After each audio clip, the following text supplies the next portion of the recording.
Sir परसों मैंने हमारे मीडिया टीम ने आपसे कॉल में बात की थी जी। तब आपने कहा था कि आपने 2 दिन पहले ही दिस एसोसिएशन का एग्रीमेंट साइन किया था। हाँ तो आप फिर अभी कह रहे हो कि 24 को ही जनवरी को ही खत्म हो गया था, फिर आपने कहा कि 2 दिन पहले आपने साइन किया। नहीं साइन किया है, मतलब एक्चुअली इसका हाथ वो अनफॉर्चुनेट इंसिडेंट के चलते हमने एक्चुअली उनको लिखित में वो दिया कि we don't have any more association with your this one center, क्योंकि लीगल प्रॉब्लम्स भी हो सकता है, कुछ अलग वो भी हो सकता है। अगर उन लोगों के साथ हमारा जुड़ा रहने का नहीं जुड़ा रहने का कोई लिखित वो नहीं होने से कोई वो नहीं हो जाता है, सबूत नहीं होता, इसलिए I have to give them in black and white, otherwise it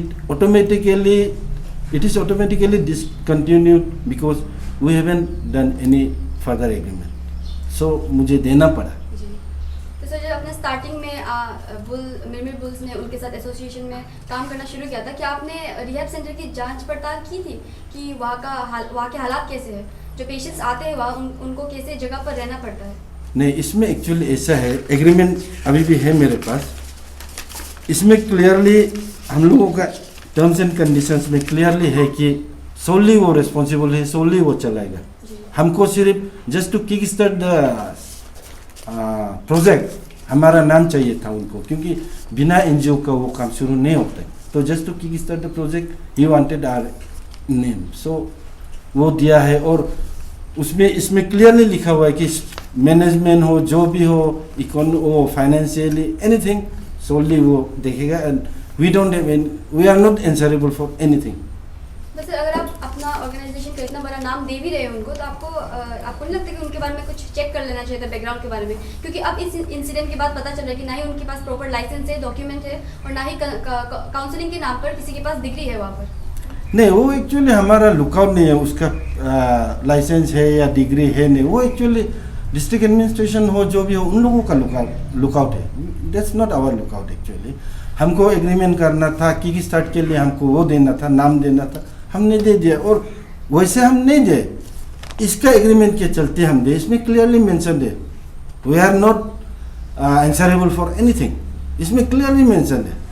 तो मेरा ख्याल से वो शायद आपको डिस्ट्रिक्ट एडमिनिस्ट्रेशन या कोई जो रिस्पॉन्सिबल हुआ है वो दे पाएगा वो जवाब, हम नहीं दे पाएगा उसको। सर ये डीसी सर का नोटिस निकालने के बाद आपने उनसे बात करने की कोशिश की? किससे? डीसी सर से we met DC yesterday also, हम उनसे मिले, बात किए, मैं था, ये दोनों था, हम मिले डीसी साहब से। डीसी साहब को हमने ये पूछा कि on what basis you have dragged our name in this one, तो डीसी सर बोला मुझे कल लिखित में आप लोग दे दीजिए, तो हम लिखित में दिया आज उनको, ये है क्लियरली, इसमें पूरा डिटेल इसमें है, आज हम लिखित में डीसी साहब को ये दिया है। तो अभी डीसी साहब क्या बोलते हैं, डीसी साहब को तो आज हम लोग ये दे चुके हैं, and copy of this was made available to your SP East Siang, ASP East Siang and officer in-charge Pasighat police station. तो सर जैसे कि आपने बताया कि वो उस रिहैब सेंटर से आपका जो इंटरनल उसका जो कंडीशंस था उसके बारे में आप लोगों का कुछ वो लेना देना नहीं, सो जैसे कि आप खुद ही बता रहे हैं कि उस रिहैब सेंटर से आपका एनजीओ का संस्था जुड़ी हुई थी, तो आपको नहीं लगता पर्सनली कि आपको या आपकी ग्रुप वालों को वहाँ कई 1-2 बार ऐसे चेक कर लेना चाहिए था कि मतलब वहाँ कंडीशंस कैसे हैं? नहीं, चेक कर फ्रॉम दिस डॉक्यूमेंटेशन, हाँ, वो आप ह्यूमैनिटेरियन ग्राउंड या किसी और ग्राउंड में बोलने से वो पूछ सकते हैं, लेकिन बट टेक्निकली हमारा एग्रीमेंट के हिसाब से वो मैं ज़रूरी नहीं समझता हूँ। हमारा टर्म्स एंड कंडीशन जिस पे we agreed upon, I don't suppose that is mandatory. हाँ, ह्यूमैनिटेरियन ग्राउंड में आप विजिट कर सकता था बोलने से वो अलग बात है, लेकिन जहाँ तक हम लोग का एग्रीमेंट का सवाल है, मैं विजिट नहीं करता हूँ तो भी मुझे कोई कुछ नहीं बोल सकते, मैं ऐसा सोचता हूँ। सर जब भी कोई एग्रीमेंट किया जाता है तो हर जो भी जैसे आपका एक नाम को लेके स्टार्ट किया जा रहा है, तो आपको नहीं लगा कि उसका डॉक्यूमेंट्स हमको चेक करना चाहता है? तो एग्रीमेंट से आप कुछ डॉक्यूमेंट्स नहीं मांगा उससे? नहीं, एक्चुअली सही बोलने से वो डॉक्यूमेंट्स प्रोक्योर करने के लिए, वो डॉक्यूमेंट्स ऑफिशियली निकालने के लिए हमारा एग्रीमेंट वो मांगा है। एनजीओ चाहिए था उनको, एक एनजीओ रजिस्टर्ड एनजीओ होना है, then you get the other वो ऑफिस प्रोसीडिंग्स, अदरवाइज ये एनजीओ ही नहीं है तो आप फर्दर ऑफिस प्रोसीडिंग्स नहीं कर सकते। तो वो करने के लिए actually our NGO was used agreement वो था, हमारा नाम को लेके उनको फर्दर वो जो ऑफिस फॉर्मेलिटीज है वो करना था। वो करके हमारा नाम नहीं ले रहे, हमारा नाम लेके, हमारा एनजीओ लेके वो ऑफिस फॉर्मेलिटीज करना था। तो अच्छा सर, अपार्ट फ्रॉम दिस कुछ महीनों पहले ऐसा कुछ सूत्रों के अनुसार कुछ खबर ऐसी आई थी कि एक आरबीएन पर्सनल की भी वहाँ मौत हुई थी, तो उसके बारे में आप क्या कहना चाहेंगे?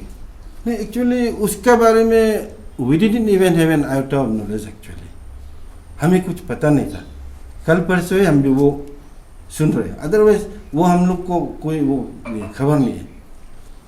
तो सर ऐसे अब एक एनजीओ चला रहा है सर, तो अभी आप लोग कुछ एक्शन लेना चाहेगा, क्योंकि इतना बड़ा एक मौत हो चुका है सर। एक नहीं सर, 2 मौत हो चुके हैं आईआरबीएन के, जिनके बारे में किसी को पता भी नहीं था जब तक ये केस सामने नहीं आया। एक्शन लेने का बात अगर आता है तो this association from death centre itself is action. Actually हम छोड़ दें उनका साथ एसोसिएशन, और एक्शन जो है लीगली हो, जो हो, एडमिनिस्ट्रेशन है, पुलिस है, वो लेंगे। We are no one to take action, और this association itself is action. Lastly sir, आप ये विक्टिम फैमिली को कुछ मैसेज देना चाहेंगे आपकी एनजीओ की तरफ से?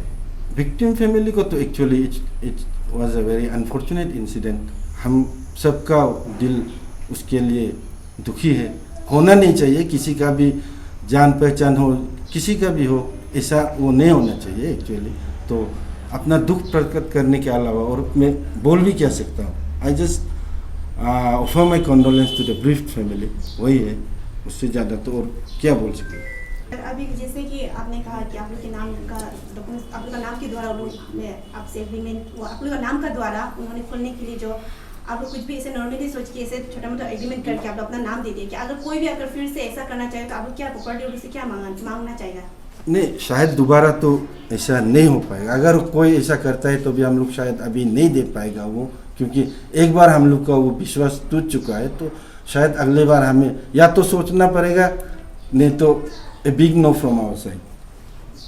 तो सर एक क्वेश्चन पूछना चाहूँगा, जैसे कि इस केस में देखा गया है कि जो जिसको ड्रग्स एब्यूज के पीड़ित बताया जा रहा है, जो कि ओलिव लितिन जी हैं, तो उसको जो एबडक्ट किया गया था एक रेटेड रूम से पकड़कर उसे रिहेब में सेंड किया गया था ये वासे मेंबर्स द्वारा, तो ये चीज़ किन मायनों तक सही है आपके हिसाब में? नहीं, उसको तो मैं वो नहीं बोल पाऊँगा, क्योंकि I don't have any idea about that. उनको तो वो क्या हुआ, क्यों हुआ, उठाया नहीं उठाया, उसको तो एक्चुअली मैं नहीं बोल पाऊँगा, क्योंकि I don't have that evidence और that basis to blame someone, और किसी का अगेंस्ट में बोलूँ या किसी के पक्ष में बोलूँ, वो मेरे पास ऐसा कोई बेसिस ही नहीं है। तो उसके बारे में I am sorry to comment, I don't have anything to comment actually. Sir जब ऐसा एसोसिएशन होता है किसी एनजीओ या रिहैब को लेकर, जब कोई रिहैब कुछ अच्छा काम करता है, जैसे कि मान लीजिए उन्होंने पेशेंट्स को सही कर दी, तो ऐसे में एनजीओ सबसे आगे आते हैं नाम लेने के लिए। हमने देखा उनके रिहैब सेंटर के बाहर भी आपका नाम बहुत बड़े बड़े फॉन्ट में लिखा हुआ है। लेकिन अब जब ऐसे मौत हो चुके हैं जो सबके सामने बाहर आ रहे हैं, अब आपकी एनजीओ हाथ पीछे कर रही है, इस बारे में आप क्या कहेंगे? नहीं, एक्चुअली हाथ पीछे नहीं कर रहा है, हमारा हाथ उनके साथ है ही नहीं, तो पीछे करने का सवाल ही पैदा नहीं होता। जनवरी को ही ख़त्म हो गया, तो हमारा हाथ आगे बढ़ा ही नहीं। कब बढ़ा था कि हम पीछे अपना